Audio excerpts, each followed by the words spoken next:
Prezados irmãos e prezadas irmãs, estamos diante de mais um estudo da Escola Bíblica Dominical da Igreja Evangélica Congregacional do Largo do Tanque. E hoje nós daremos continuidade à nossa lição, que é a lição 11, que tem como título O Culto da Igreja Cristã.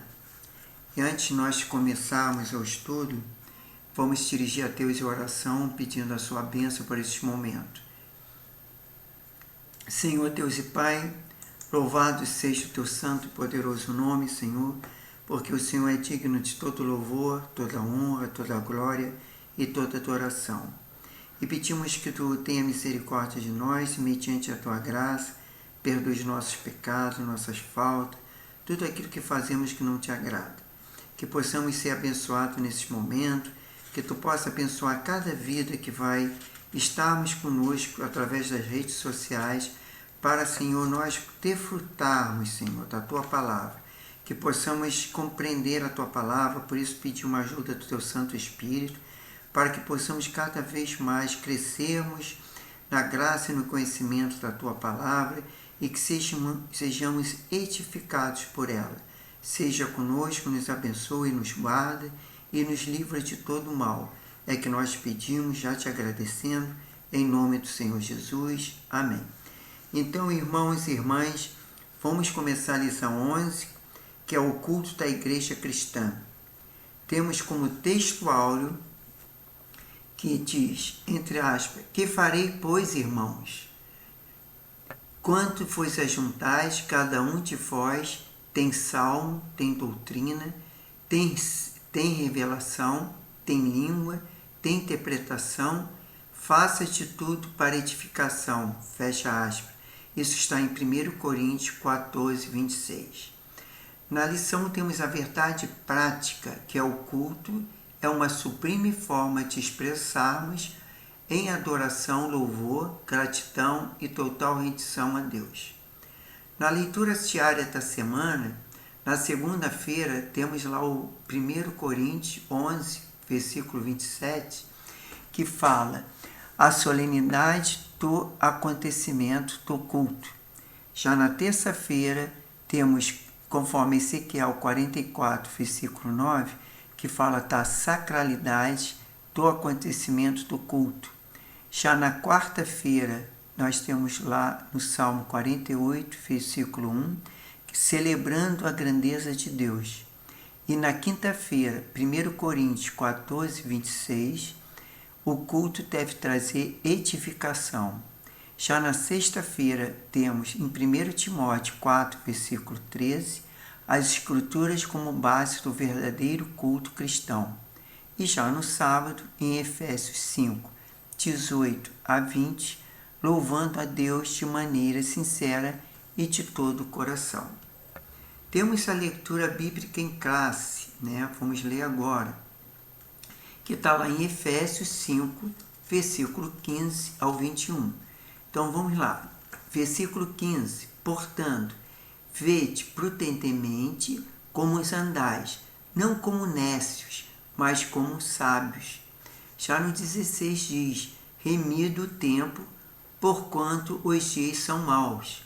Já no 17, espero que não sejais insensatos, mas entendei qual seja a vontade do Senhor. E já no versículo 18, e não vos embriagueis com vinho, que há contenta, mas enchei-vos do Espírito. Já no versículo 19, falando entre vós com salmos e hinos e cânticos espirituais, cantando e salmodiando o Senhor no vosso coração. Já no versículo 20, dando sempre graças por tudo ao nosso Deus e Pai, em nome do nosso Senhor Jesus Cristo. Já no 21, sujeitai-vos a uns aos outros no temor de Deus. Então, passando agora, nós temos um comentário da revista, que é a introdução. Nesta lição, vamos estudar o culto cristão sob diferente aspecto, pois precisamos conhecê-los da sua natureza, sublimes do verdadeiro culto e a culto cristão. E por último, mostraremos que todo culto também tem um ritual. No contexto da igreja cristã, destacaremos o papel da Bíblia e da adoração entusiástica,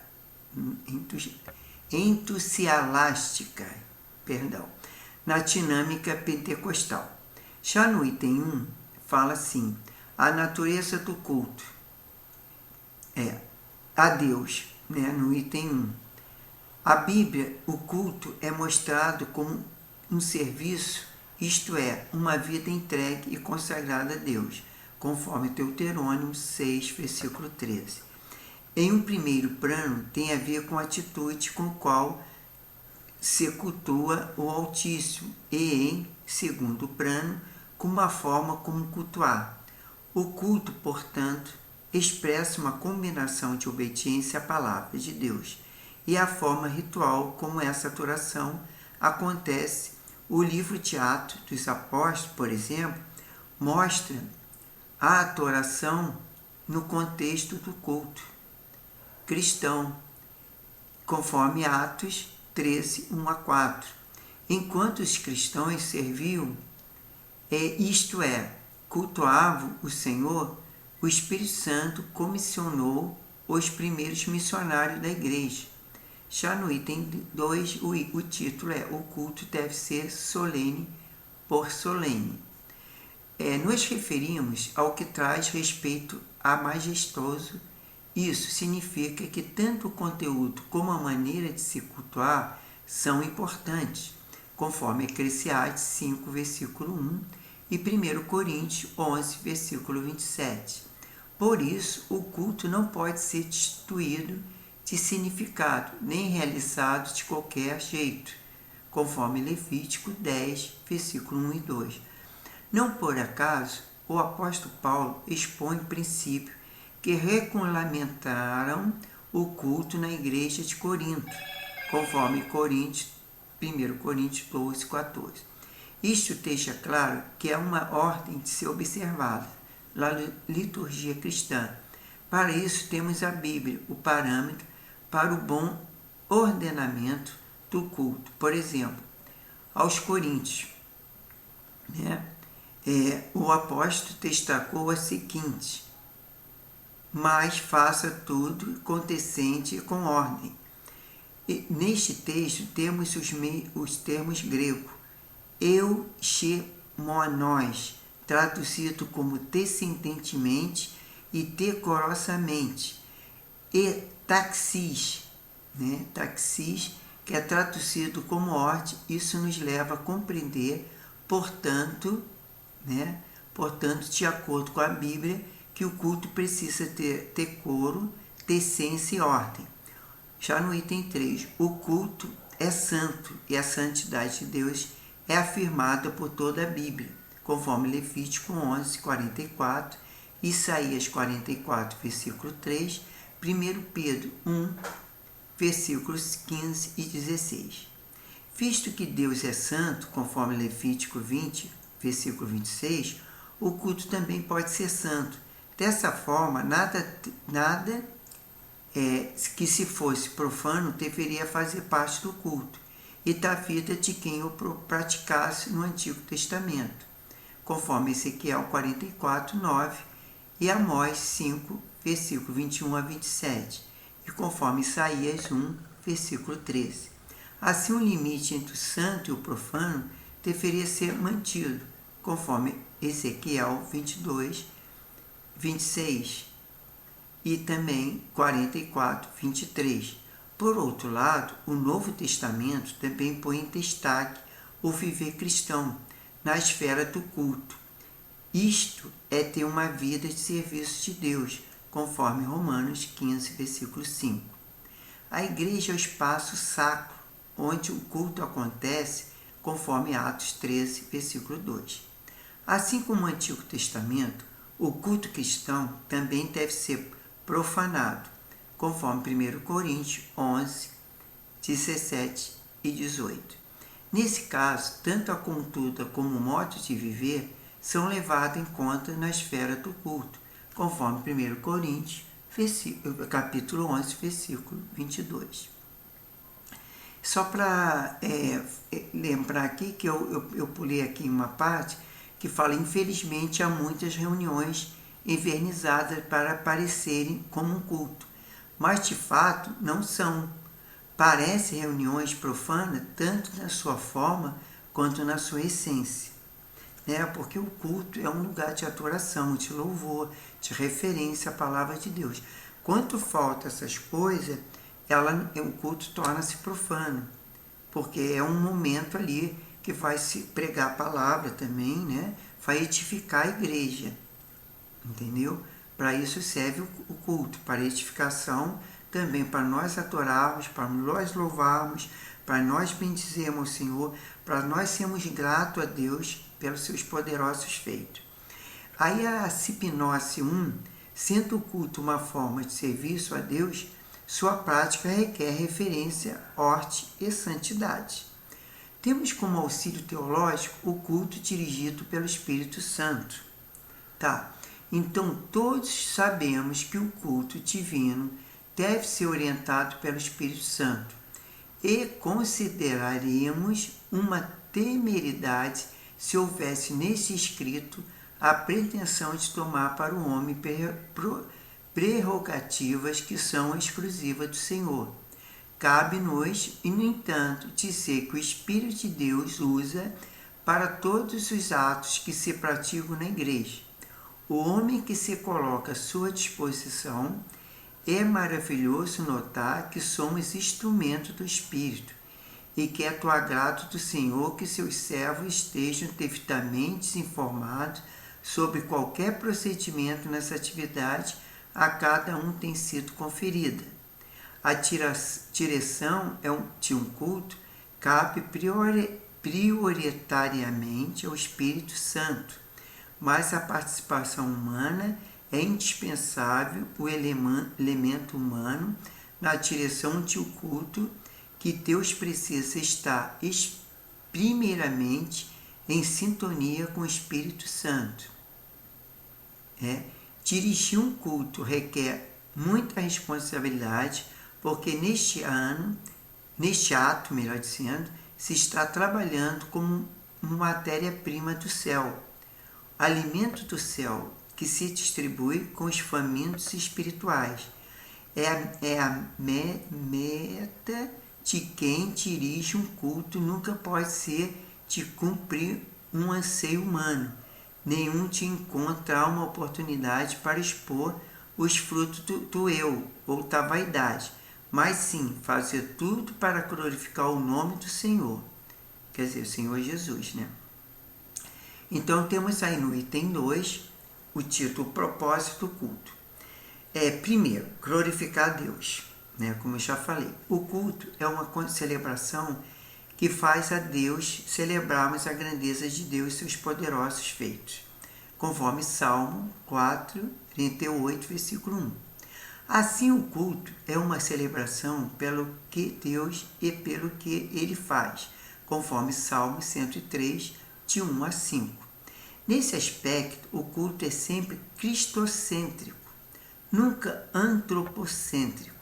Cristo é a esfera ou lugar onde deve acontecer o verdadeiro culto, conforme João 2, 18 a 22 e Marcos 14, 58. Ele é o único mediador entre Deus e os homens. 1 Timóteo 2, versículo 5. E o eterno sumo sacerdote, conforme Hebreus 2, versículo 17 e capítulo 5, versículos 5 a 10. Se Deus não é celebrado, ele não é glorificado, então o culto perdeu o seu real sentido. Já no item 2, quanto não se cultua a Deus. Isso é, quanto não se cultua a Deus. De fato, há cultos que não cultuam a Deus. Paulo consolou os coríntios, afirmando que quando vos ajuntais no lugar, não é para comer a ceia do Senhor. 1 Coríntios 11, 20. Era como se dissesse: o que vocês estão celebrando não é a ceia, não é um culto. O que eles estavam fazendo não daquela maneira. Infelizmente, né, há muitas reuniões invernizadas para se parecerem com culto, mas de fato não são. Parecem reuniões profanas, tanto na sua forma quanto na sua essência. Não buscam glorificar a Deus. Aí o terceiro item, né, é edificar a igreja. Né? Como eu falei, a palavra de Deus é que edifica a igreja. Um dos propósitos principais do culto é trazer edificação à igreja. Assim, na esfera do culto, todos devem buscar edificação, conforme 1 Coríntios 14, 26. O verbo grego oikonotomeia, traduzido com edificar, ocorre 40 vezes no Novo Testamento, enquanto o substantivo oikomomé, traduzido como edificação, ocorre 18 vezes. O sentido é de algo que está sendo construído, como na parábola da casa edificada sobre a rocha. Isso lá conforme Mateus 7, versículo 24 e 26, e Lucas 6, versículo 48. Ele é usado muitas vezes no contexto do culto. O fato mais claro é que um dos propósitos do culto é trazer edificação para a igreja, e está revelado no capítulo 14 de 1 Coríntios. Nesse capítulo, o apóstolo disciplina o uso dos dons na igreja, pelo fato de seu caso não estar trazendo edificação à igreja. Assim, aquele que falava língua na esfera do culto público deveria interpretar para que a igreja fosse edificada. 1 Coríntios 14, versículo 5. Todos os demais dons deveriam seguir esse critério, conforme 1 Coríntios 14, versículo 12. Da mesma forma, os dons ministeriais, conforme Efésios 4, versículo 11, deveriam contribuir para a edificação do corpo de Cristo, conforme Efésios 4, versículo 12. Temos como a Sipnose 2. Embora o alvo do culto seja Deus e não o ser humano, um culto legitimamente cristocêntrico edifica toda a igreja. Já no item 3, temos número 1, que é a liturgia do culto, no item 3. E já no número 1, a exposição da Bíblia. O movimento pentecostal tem firmado seu compromisso com a autoridade da Bíblia, para governar toda a crença, experiência e prática. Dessa forma, os pentecostais viram a necessidade de julgar o mérito de todo ensino, manifestações espirituais e, contudo, à luz da palavra objetiva e revelada de Deus. A Bíblia, esse fato, mostra que a leitura e exposição da Bíblia deve ocupar o lugar da primacia na dinâmica e na liturgia do culto. Nesse aspecto, o pastor está à frente de uma igreja e responsável pela liturgia do culto. Deve ficar atento ao lugar que essa escritura tem no culto.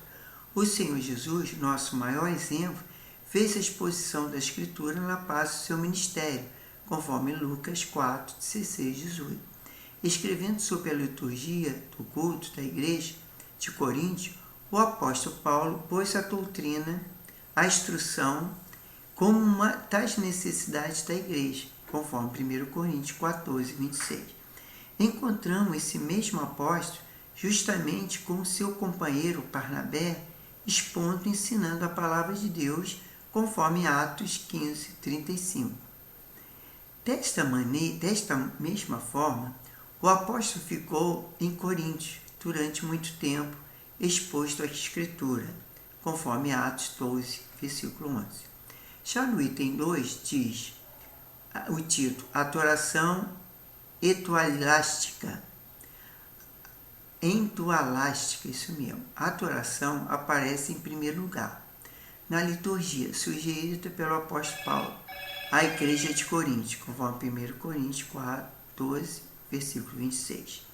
A palavra salmos, usada neste trato, traduz o grego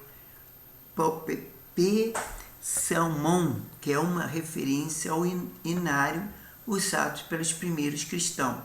É possível que os apóstolos estejam se referindo aos salmos de Davi. Não há dúvida que a adoração na igreja primitiva era entusiástica. Isso porque Paulo se refere a cristãos cheios do Espírito Santo, que se reuniam para adorar, conforme Efésios 5, versículos 18 a 20. Já no item número 3, que fala o título, a lugar da adoração no culto pentecostal. Um grande teólogo pentecostal, William Mathesius, destaca o lugar que a adoração tem entre as pentecostais. De acordo com ele, desde o começo, os pentecostais foram conhecidos no mundo todo pelas reuniões de cultos alegres e ruidosas. Isso que era visto nas reuniões de oração, nas quais todos os presentes e coletiva, eloquentemente, derramava o coração perante Deus em oração e louvor. Isto também acontece nos levantar das mãos como resposta à percepção que Deus se faz presente. Faz parte também da liturgia pentecostal louvar a Deus em alta voz e exercitar os tons espirituais durante o culto. Já temos na Simpinose 3, que é o culto pentecostal, que segue um modelo de liturgia neotestamentária com a expressão fervorosa de adoração e primacia do ensino da palavra.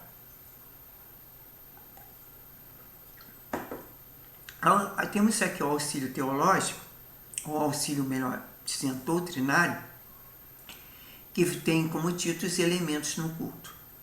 Havia diversos elementos que na adoração nos tempos do Antigo Testamento, como oração, sacrifício, oferta, louvor e cântico, fazia parte da liturgia judaica nas sinagogas dos primeiros séculos depois de Cristo. A oração antífona de Shema houve a confissão da fé dos judeus, a leitura bíblica e a exortação da nossa liturgia. É simples e pentecostal. Conforme o modelo do Novo Testamento, entre aspas, que farei, pois, irmãos? Quando vos ajuntais, cada um de vós tem salmo, tem doutrina, tem revelação, tem língua, tem interpretação. Faça tudo e para edificação. Fecha aspas. 1 Coríntios 14, 26. Ela consiste em oração, louvor, leitura bíblica, exposição da Escritura Sagrada e de seu testemunho e contribuição financeira também faz parte do culto, ou seja, as ofertas e dízimo. Entendemos que a adoração está incompleta na falta de pelo menos um desses elementos, exceto que as circunstâncias foram desfavoráveis ou contrárias. Então, a gente vê que é assim. Se faltar uma adoração, se faltar um louvor, se faltar o momento do dízimo, oferta, ou se faltar a palavra de Deus, entendeu? A oração também, qualquer coisa desses elementos que falta, o culto fica incompleto. Por isso que a igreja segue aquela liturgia. Normalmente, o que acontece? Quem está na direção do culto, ou o pastor, ele começa o culto com uma oração, lê um salmo, normalmente lê a igreja sendo responsiva, né? O pastor lê um versículo e a igreja lê outro e assim e vai. Normalmente é salmo, pode ser qualquer passagem da Bíblia. E aí depois, o que se faz? Tem o louvor e depois tem a coleta, né? Que é o dízimo, essas ofertas. Depois tem, normalmente, na nossa igreja, como temos o culto infantil, as crianças vão para o culto, então se faz uma oração abençoando as crianças e o professor, e depois normalmente passa, quer dizer, a adoração e o louvor, normalmente é o mesmo momento do louvor, e depois passa a palavra para o pregador, que vai trazer a edificação para a igreja, né?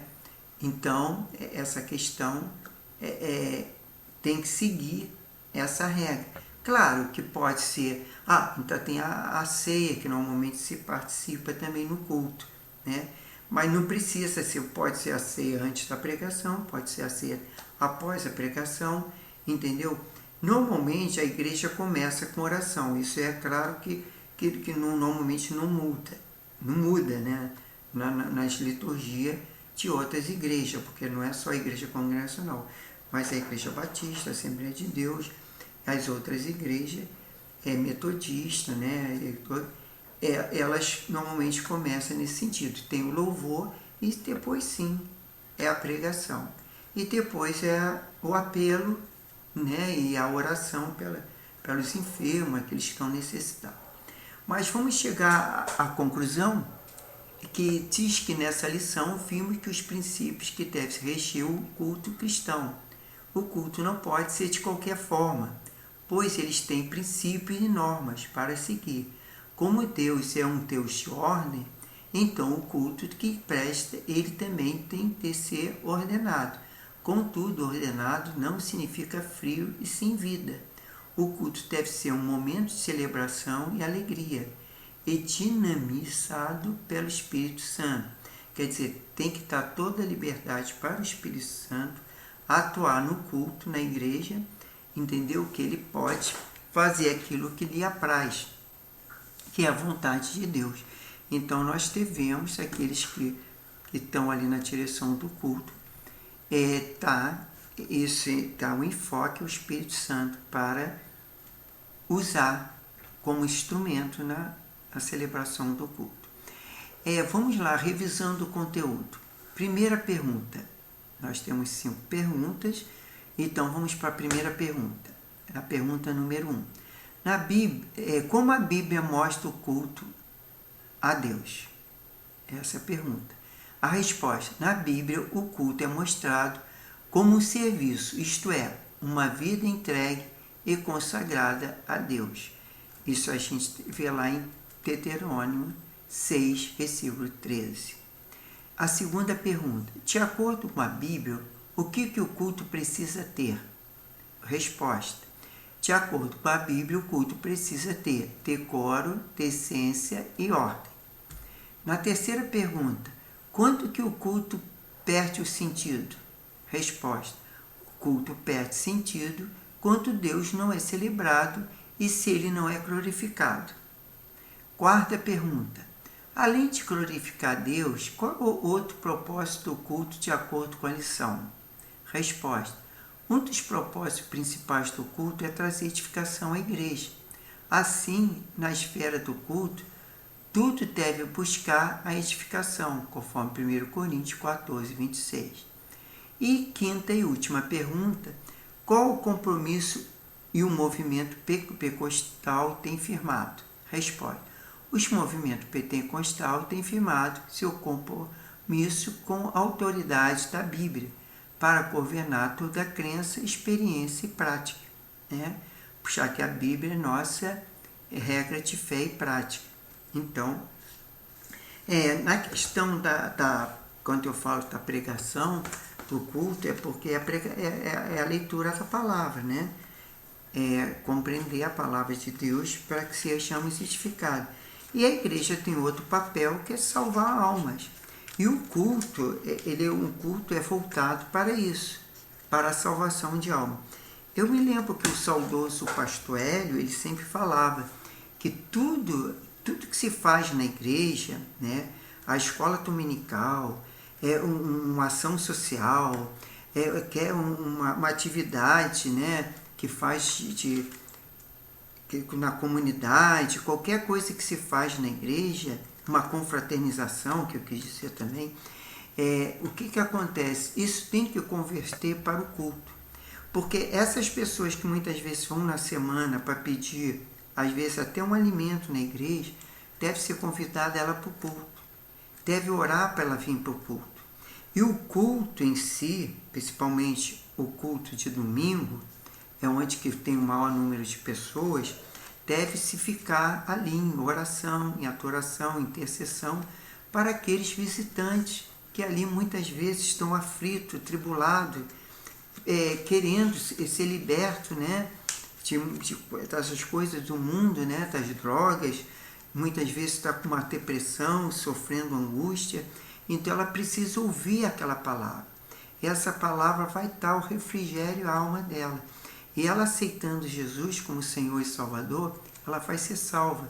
E a palavra de Deus diz que a alegria no céu, quando um pecador se arrepende, quando ele se converte, que ele volta para Deus, né?